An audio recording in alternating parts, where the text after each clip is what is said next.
नमस्कार प्यारे दोस्तों, स्वागत है आप लोगों का आपके अपने चैनल आईएएस विजन में। और आज हम लोग जिस टॉपिक के बारे में बात करने जा रहे हैं वो हमारी पॉलिटी सीरीज का ही है।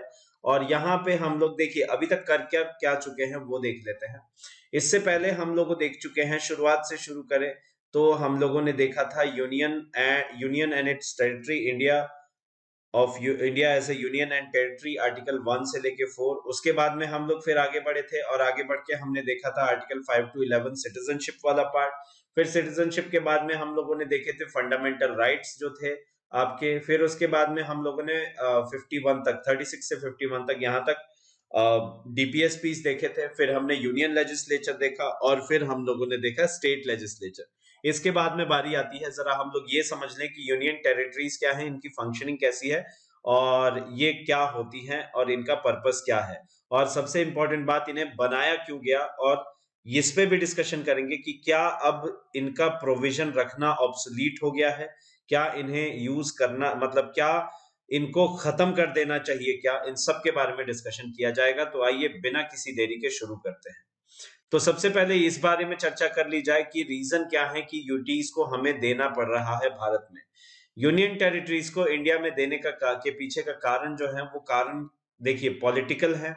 कुछ कारण मैंने यहाँ पे कुछ रीजंस मेंशन किए हैं: political and administrative purpose, cultural distinctiveness and strategic importance. तो इसमें सबसे पहले अगर हम लोग बात करें पॉलिटिकल एंड एडमिनिस्ट्रेटिव रीजंस, तो पॉलिटिकल कारणों से आप समझ सकते हैं कि चंडीगढ़ जो है वो एक यूनियन टेरिटरी है। एडमिनिस्ट्रेटिव पर्पसेस के लिए न्यू दिल्ली है। मैं आपको एक छोटा सा एग्जांपल देता हूं। अगर आप बात करेंगे यूनाइटेड स्टेट्स ऑफ अमेरिका या ऑस्ट्रेलिया की, ये दोनों ही फेडरल नेशंस हैं, है ना, ये दोनों ही फेडरल कंट्रीज हैं। कहने का मतलब है यहाँ पे फेडरलिज्म एकदम बहुत ही उभर के आता है। और यदि बात की जाए कि फेडरल नेचर ऑफ कॉन्स्टिट्यूशन या federal nature of which country is taken as reference, तो रेफरेंस के तौर पे सभी अमेरिका या यूनाइटेड स्टेट्स ऑफ अमेरिका को ही रेफरेंस लिया जाता है फेडरलिज्म का। लेकिन फिर भी जो इसकी कैपिटल है वॉशिंगटन डीसी और इसकी जो कैपिटल है कैनबेरा, ये दोनों की दोनों यूनियन या फिर हम बोलें कि सेंट्रली एडमिनिस्ट्रेड है। यानी कि जो वहां पे सेंट्रल गवर्नमेंट है वो वहां पे इसको ही एडमिनिस्टर करती है। तो एडमिनिस्ट्रेटिव रीजंस की वजह से देखा जाए तो न्यू दिल्ली जो है वो एक यूनियन टेरिटरी है। और अगर पॉलिटिकल रीजंस से देखा जाए तो चंडीगढ़, देखिए जब भारत आजाद हुआ उसके बाद में स्टेट्स का रीऑर्गेनाइजेशन होने लगा। तो जब पंजाब का रीऑर्गेनाइजेशन होना था तो पंजाब को तीन टुकड़ों में तोड़ना था। एक खुद पंजाब, दूसरा था हरियाणा और तीसरा था आपका पहाड़ी क्षेत्र वाला हिमाचल प्रदेश। तो प्रॉब्लम आने लग गई यहाँ पे, क्योंकि दोनों ने ही चंडीगढ़ पे अपना क्लेम किया और कहा कि चंडीगढ़ को हम अपनी कैपिटल बनाएंगे। दोनों ने ही ऐसा क्लेम किया। तो सेंटर को इंटरवीन करना पड़ा। उन्होंने कहा कि 10 साल के लिए हम लोग चंडीगढ़ को एक यूनियन टेरिटरी बनाते हैं और उसके बाद में देखेंगे कि ये मैटर सॉल्व होता है तो फिर अकॉर्डिंगली हम लोग इसका डिस्ट्रीब्यूशन करवा देंगे। लेकिन वो 10 साल बीते, फिर उसके बाद 10 साल बीते और ये अभी तक वो 10 साल खत्म नहीं हुए और आज भी चंडीगढ़ जो है वो एक यूनियन टेरिटरी ही है। सो पॉलिटिकल कारणों से, पॉलिटिकल रीजन से चंडीगढ़ एक यूनियन टेरिटरी है। एडमिनिस्ट्रेटिव कारणों से, एडमिनिस्ट्रेटिव रीजन से जो न्यू दिल्ली है या दिल्ली है उसका कंसिडरेशन हम लोग किसमें करते हैं, यूनियन टेरिटरी में किया जाता है। उसके बाद आ जाती है कल्चरल डिस्टिंक्टिवनेस। डिस्टिंक्टिवनेस का मतलब होता है अलग अलग होना, अनोखा होना। सो कल्चरली ये कुछ जगहें हैं जो कि अनोखी हैं, डिस्टिंक्ट है ना, यूनिक है ना। सो इनकी यूनिकनेस की अगर बात की जाएगी कल्चरली ये कैसे यूनिक है, तो आइए जरा देखें। तो पुडुचेरी की सबसे पहले बात कर लेते हैं। और जब हमने बात की थी union and it's state and it's union and its territory, article 1 से लेके 4 तक, तो पुडुचेरी की बात हमने देखी थी। पुडुचेरी पहले फ्रेंच कॉलोनी थी और ये French colony as recent as 1962 में फ्रेंच पार्लियामेंट ने इसको रेटिफाई किया था और इंडिया को देके ये चले गए थे। तो 1963 में क्या किया गया था, यानी कि 1962 में ही इसको एक यूनियन टेरिटरी घोषित कर दिया गया, क्योंकि इसका कल्चर डिस्टिंक्ट है, कल्चर अलग है। और 1963 में इसको इसकी लेजिस्लेटिव असेंबली भी दे दी गई थी। बहरहाल पुडुचेरी हुआ। पुडुचेरी के अलावा अगर देखा जाए तो पहले देखिए अलग थे दादरा नगर हवेली, दादरा नगर हवेली ये अलग था, एंड दमन एंड दीव ये भी अलग थे। तो ये दो अलग अलग यूनियन टेरिटरीज थे, लेकिन 26 ऑफ जनवरी 2020 एज ऑफ इनको मिला के एक ही यूनियन टेरिटरी कहा गया। तो अब से Dadra Nagar Haveli and Daman and Diu ये एक ही आपकी यूनियन टेरिटरी की कैटेगरी में आएंगी, एंड बिकॉज यहाँ पे कल्चरल डिस्टिंक्टिवनेस है, इस आधार पे भी इनको यूनियन टेरिटरी के ही तौर पे देखा गया है या इनको रखा गया है, कैटेगराइज किया गया है। उसके बाद आता है स्ट्रेटेजिक इंपॉर्टेंस। तो स्ट्रेटेजिक इंपॉर्टेंस में अगर बात की जाए तो अंडमान एंड निकोबार। देखिए अंडमान एंड निकोबार आइलैंड्स जो हैं, तो ये अंडमान एंड निकोबार आइलैंड्स वो आइलैंड्स हैं जो कि इंडियन ओशियन में भारत की प्रेजेंस को, भारत की डोमिनेंस को एक्सर्ट करते हैं। एंड सिंस ये टाइम बहुत ज्यादा इंपॉर्टेंट है, इनफैक्ट ये सेंचुरी ही बहुत ज्यादा इंपॉर्टेंस है। आप देख भी सकते हैं कि China is going heads and toes over asserting its dominance in Indian ocean. तो वहां पे भारत की स्ट्रेटेजिक इंपॉर्टेंस के लिए अंडमान एंड निकोबार का मौजूद होना बहुत ज्यादा अहम रोल प्ले करता है। उसके बाद लक्षद्वीप। लक्षद्वीप इसीलिए क्योंकि अगर कोई भी अटैक आता है, अटैक होता है इंडिया पे from the country of Pakistan या पाकिस्तान नेवी के द्वारा कुछ होता है, तो फिर Lakshadweep serves as a base जहां से हम लोग उस किसी भी अटैक को फॉइल आउट कर सकते हैं। उसके अलावा अगर बात की जाए तो ये जो इंडियन ओशियन है उसमें Arabian sea side, Arabian sea में, अरब सागर में भारत की ये आंखें हैं Lakshadweep. So that is why इसका स्ट्रेटेजिक इंपॉर्टेंस बहुत इंपॉर्टेंट हो जाता है। उसके बाद है जम्मू एंड कश्मीर। ऑब्वियसली बहुत ज्यादा सेंसिटिव एरिया, बट उतना ही स्ट्रेटेजिकली इंपॉर्टेंट भी भारत के लिए। एंड फिर आते हैं आपके लद्दाख। तो लद्दाख इसीलिए क्योंकि ये बॉर्डर करता है हमारे दूसरे एनिमी को ही, नॉट फॉर्मली बट या enemy jealous state of ours, that is China.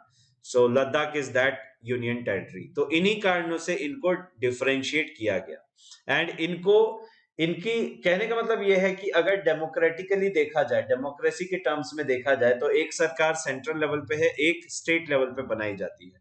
तो ये जगह, ये जो जगहें हैं जैसे कि चंडीगढ़ हुआ, न्यू दिल्ली हुआ, पुडुचेरी, दादरा नगर हवेली, दमन and Diu, Andaman Nicobar islands, Lakshadweep, Jammu Kashmir and Ladakh, ये कुछ ऐसी जगहें हैं, ऐसी प्लेसेस हैं जहां पे फेडरल नेचर को जानबूझ के खत्म किया जाता है, जहां पे फेडरल नेचर को नहीं रखा जाता। क्योंकि अगर रखा गया तो फिर ये जो पर्पस है जिनके लिए इनको यूनियन टेरिटरी या हम यूं बोले कि direct administration of union government रखा गया है, वो सर्व नहीं हो पाएगा। दैट इज वाई ऐसा किया जाता है जानबूझ के। नाउ सो ये है importance of union territories in India, right? ये है इनका इंपॉर्टेंस। तो यूनियन टेरिटरीज क्या है? कॉन्स्टिट्यूशनल एंटिटीज हैं, यूनिक कॉन्स्टिट्यूशनल एंटिटीज हैं जो कि डायरेक्टली सेंटर द्वारा कंट्रोल्ड होती हैं, और ये कोई federal structure of Indian constitution को एंजॉय नहीं करती, यानी कि कोई पावर शेयरिंग नहीं होगी, कोई भी आपका कुछ भी यहाँ पे नहीं रहने वाला। तो ये कहानी है यहाँ पे, राइट? उसके अलावा इनमें देखा जाए ना तो यूटीज में no uniformity, no uniformity in administrative structure. अब आप सोचेंगे ये क्या चीज है, मैं बताता हूं कि यूनिफॉर्मिटी क्यों नहीं है एडमिनिस्ट्रेटिव स्ट्रक्चर में। जैसे अगर आप बात करें तो देखिए लद्दाख, सॉरी, हाँ Ladakh, Jammu and Kashmir at present, आगे होगी but at present Jammu and Kashmir, अभी लेजिस्लेटिव असेंबली नहीं है बट आगे होगी, प्रोविजन है। उसके अलावा अगर देखा जाए तो अंडमान एंड निकोबार आइलैंड्स, उसके अलावा आपका लक्षद्वीप, फिर दादरा नगर हवेली, दमन एंड दीव, तो ये सारी जो जगहें हैं, ये सारी जो यूटीज हैं और चंडीगढ़, इन सबों में आपका लेजिस्लेटिव असेंबली नहीं है, जबकि पुदुचेरी और उसके अलावा जो पहले पौंडीचेरी था, न्यू दिल्ली, इसकी लेजिस्लेटिव असेंबलीज है। तो आप देख सकते हैं कि ठीक है सर, आपने कहा कि यूनियन टेरिटरी का फॉर्मेशन जरूरी है, कुछ कारण है जिनकी वजह से, और आपने वो कारण समझाए भी, लेकिन क्या इनके एडमिनिस्ट्रेटिव स्ट्रक्चर में सिमिलैरिटी होगी? जी नहीं, बिल्कुल नहीं होगी। इनका एडमिनिस्ट्रेटिव स्ट्रक्चर डिफरेंट है। क्यों? क्योंकि जो 6 यूनियन टेरिटरीज हैं, कौन कौन सी? चंडीगढ़ हुआ, लद्दाख हुआ, जम्मू कश्मीर हुआ, अंडमान निकोबार आइलैंड्स हुआ, एंड उसके अलावा आपका दादरा नगर हवेली, दमन एंड दीव हुआ। तो ये जो 6 आपकी यूनियन टेरिटरीज हैं, इनके अंदर लेजिस्लेटिव असेंबली नहीं होती है, जबकि जो 2 हैं, पुदुचेरी एंड न्यू दिल्ली, यहां पे लेजिस्लेटिव असेंबली का प्रोविजन दिया गया। तो इनका एडमिनिस्ट्रेटिव स्ट्रक्चर ही ऑल टुगेदर डिफरेंट है। और बात कर लेते हैं जरा एडमिनिस्ट्रेटिव स्ट्रक्चर का मतलब क्या है, होता क्या है। देखिए, अगर बात की जाए तो कंट्री है हमारी, जो हमारा भारत है, इसका जो हेड है, एग्जीक्यूटिव हेड कौन है?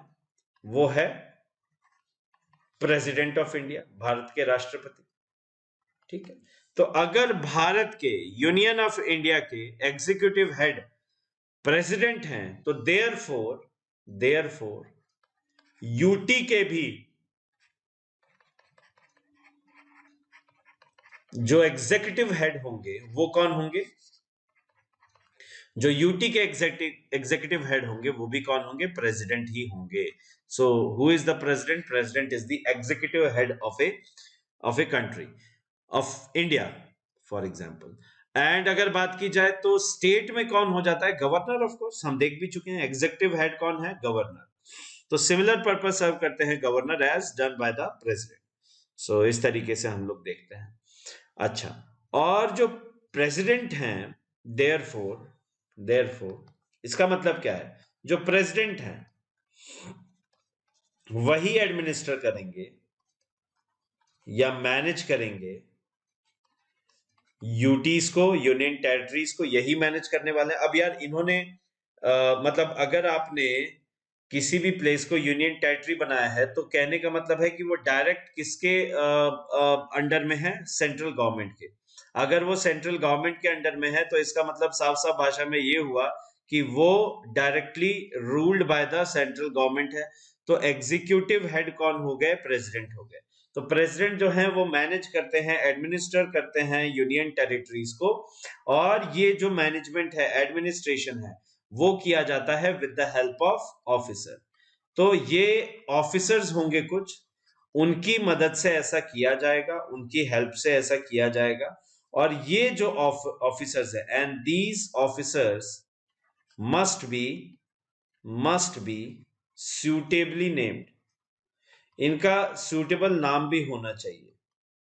अब ये जरूरी नहीं है, अब देखो कॉन्स्टिट्यूशन ने ये स्पेसिफाई नहीं किया कि नाम क्या होगा, इन्होंने कहा कि बस हाँ सूटेबल नाम होना चाहिए। देखिए यार, प्रेसिडेंट हैं, वो अकेले तो एडमिनिस्टर नहीं कर सकते, कोई फाइनेंशियल सेक्टर से उनको हेल्प करने वाला ऑफिसर होना चाहिए, कोई आपका डिफेंस बोल रहा हूँ, सॉरी, लॉ एंड ऑर्डर से होना चाहिए। So that is why officers को वहां पे अपॉइंट किया जाएगा। एंड इनके अलग अलग नाम हैं। जैसे अगर बात की जाए तो एलजी, लेफ्टिनेंट गवर्नर आपके होते हैं दिल्ली में हुए एंड पुडुचेरी में हुए, तो इनको लेफ्टिनेंट गवर्नर कहा जाता है। ठीक है, चंडीगढ़ के लिए एडमिनिस्ट्रेटर कहा जाता है ना, क्योंकि एडमिनिस्टर कर रहे हैं, तो चंडीगढ़ के लिए कौन है? ये एडमिनिस्ट्रेटर है। उसके अलावा अगर बात की जाए तो चीफ कमिश्नर भी कहा जाता है कई बार, इवन चीफ कमिश्नर। सो मुद्दा ये नहीं है कि इनका नाम क्या है, मुद्दा ये है कि इनको सूटेबल नाम दिया जाना है, right? They have to be given suitable names. और ये क्या करते हैं? एडवाइस करते हैं किसको? लेफ्टिनेंट गवर्नर को, राइट? तो ये इनका मतलब ये जो है, ये ऑफिसर्स हैं जो कि एडमिनिस्टर करेंगे। और इनको हेल्प करने वाले फिर एडवाइजर्स होंगे। तो कहने का मतलब है सूटेबल ऑफिसर प्लस एडवाइजर्स, ये लोग हेल्प करते हैं किसकी, मतलब इन्हीं के द्वारा प्रेसिडेंट अपना रूल चलाते हैं union territory. So that is how union territories administrative structure works out. फिर उसके बाद वारी आती है लेजिस्लेटिव स्ट्रक्चर की। और अगर हम लोग लेजिस्लेटिव स्ट्रक्चर को थोड़ा सा कूलली देखें तो कोई भी स्टेट है तो उस स्टेट में क्या होगा, जो लेजिस्लेटिव एजेंसी है ना, वो एजेंसी जिसकी मदद से लेजिस्लेटिव पावर्स एग्जीक्यूट की जा रही है, तो स्टेट लेवल पे वो लेजिस्लेटिव एजेंसी कौन रहेगी, लेजिस्लेटिव असेंबली, है ना, लेजिस्लेटिव असेंबली रहेगी। लेकिन इंडिया में, इन कंट्री लाइक इंडिया,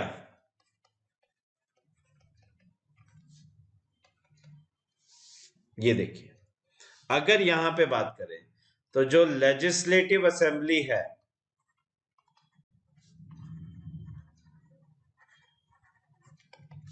ये क्या हो जाएगा आपका, ये लेजिस्लेटिव असेंबली कंट्री में, इंडिया में लेजिस्लेटिव असेंबली नहीं बोलते उसे, उसे कहा जाता है Lok Sabha, lower house, Lok Sabha plus Rajya Sabha plus president. कहने का मतलब स्टेट लेजिस्लेचर में क्या आ जाता है, इंडियन पार्लियामेंट, ठीक है, और उसके बाद में ये जो है इंडियन पार्लियामेंट ही रहता है। तो ऑब्वियसली अगर यूटीज जो है उनका गवर्नेंस एडमिनिस्ट्रेशन मैनेजमेंट कहां से चल रहा है, सेंटर से, तो ऑब्वियसली वहां के लिए जो लॉज बनाएगी वो कौन बनाएगी, पार्लियामेंट ही बनाने वाली है, ठीक है। तो parliament is the legislative assembly, sorry legislative assembly नहीं, legislative agency. So parliament is legislative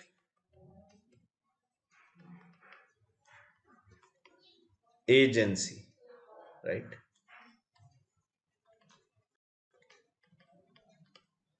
right, so parliament is legislative agency of our nation, hence for UTs, therefore for UTs too, union territories के लिए भी ऐसा है, right. चलिए अच्छी बात है, कोई दिक्कत नहीं है, लेकिन ऐसा सिर्फ किस में है, 6 के केस में, राइट। मतलब इनको तोड़ देते हैं 6+2 के केस में। ये दो कौन सी हैं, पुदुचेरी एंड न्यू दिल्ली। तो इस पुडुचेरी और न्यू दिल्ली में क्या है कि यहां पे और यहां पे तो पूरा का पूरा यूनियन कंट्रोल है, हर एक लॉ कौन पास करेगा, यूनियन। लेकिन इनमें क्या होता है, लेजिस्लेटिव असेंबली दे दी गई, और अगर लेजिस्लेटिव असेंबली दे दी गई तो लोकल पॉलिटिक्स का हाथ तो आएगा ही आएगा, सिंपल। तो इसीलिए यहां पे क्या होगा, आप देखिए कि जब भी हम लोग बात करेंगे पुदुचेरी की, न्यू दिल्ली की, तो ये लोग के लिए legislative assembly can make the law,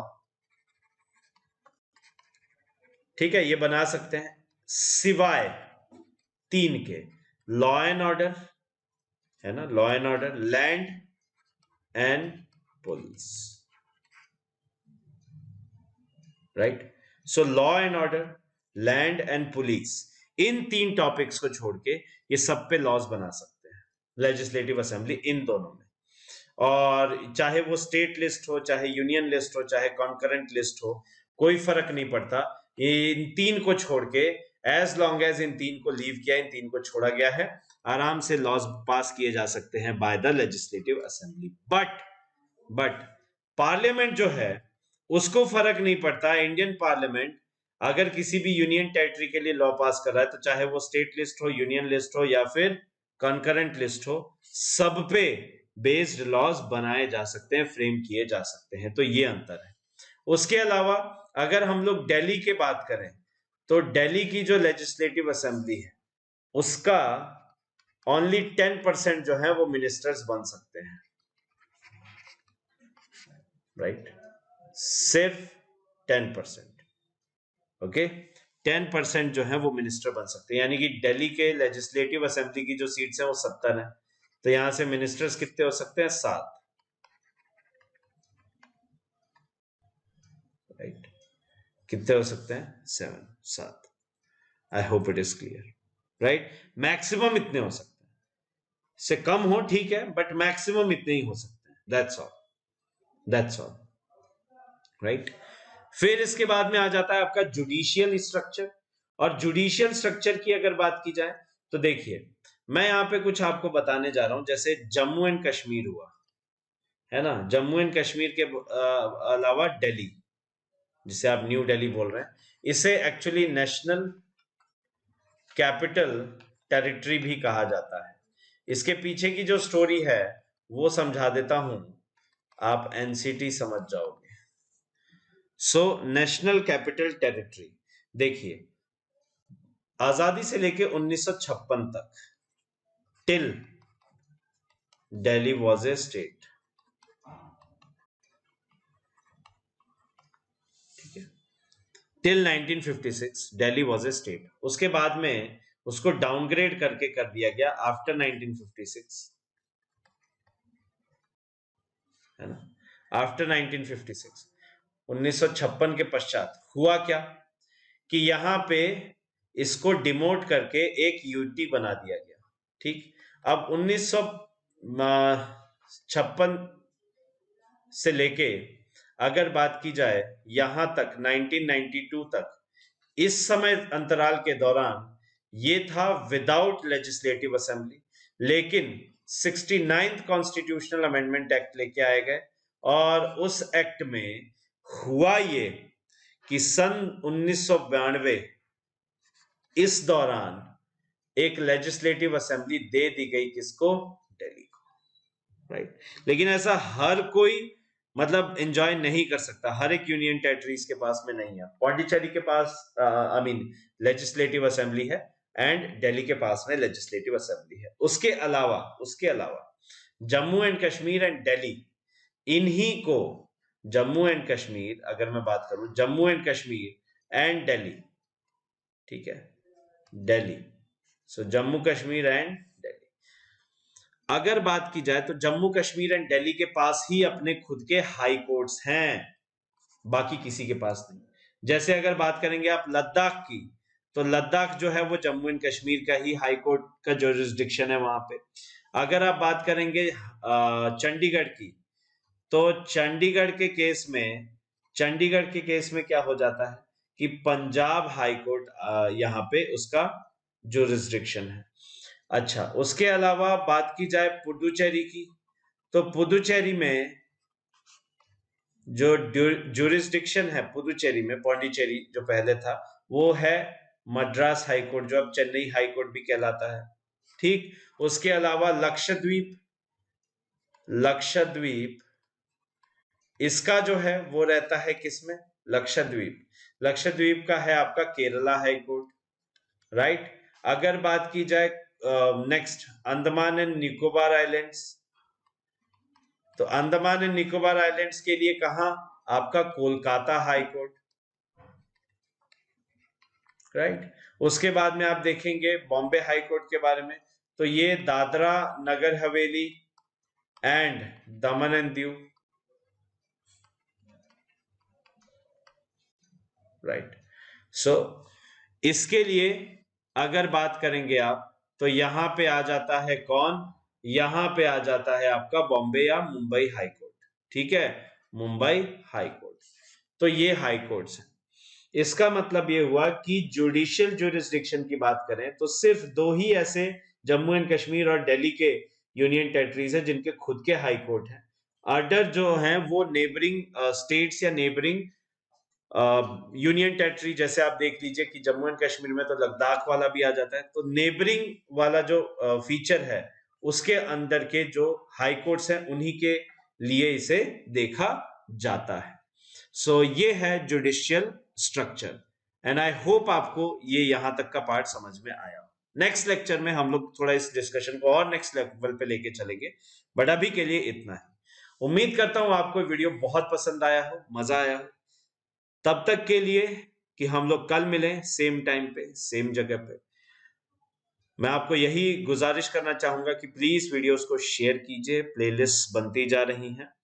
videos daily आते जा रहे हैं और भी अमेजिंग वीडियोस पाइपलाइन में हैं, आते रहेंगे आप लोगों के पास, और भी अमेजिंग न्यूज़ भी आती रहेगी। तो चैनल को जितना हो सके आप प्लीज़ सब्सक्राइब कीजिए, वीडियो पसंद आने पे लाइक कीजिए एंड दिल खोल के इसे शेयर कीजिए। मिलते हैं अगले वीडियो में, तब तक के लिए जय हिंद, जय भारत, वंदे मातरम।